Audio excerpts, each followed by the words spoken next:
শেখ হাসিনার পক্ষেই লড়াই করব। ট্রাইব্যুনালে কেন, সব মামলাতেই।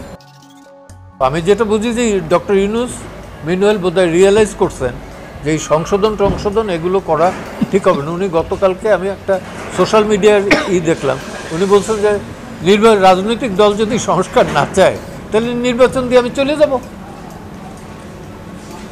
আক্ষেপের শুরু বলুক আর অভিমানের সুরে বলছেন এটা, এবং দিস দ্য রিয়েলিটি।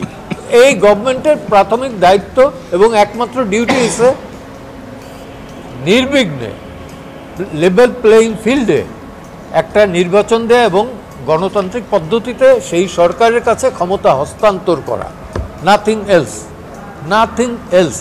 এই সরকারের কোনো দায়িত্ব এবং কি বলবো যে রেসপন্সিবিলিটি নাই, লায়াবিলিটিস আছে অনেক। এবং আমার মনে হয় যে বাংলাদেশ স্বাধীনতা যুদ্ধের পরে এবারই সর্বপ্রথম এই গণহারে মামলা হচ্ছে। সংখ্যাটা 16 বছরে যা হয়েছে 3 মাসে তুলনামূলকভাবে বেশি হয়েছে। যদি সুযোগ হয় তাহলে শেখ হাসিনার পক্ষেই লড়াই করব। ট্রাইব্যুনালে কেন, সব মামলাতেই। আপনি কি মনে করেন মিডিয়ার স্বাধীনতা আছে, গণমাধ্যমের স্বাধীনতা আছে পূর্ণ মাত্রায়? Not at all, I don't believe it.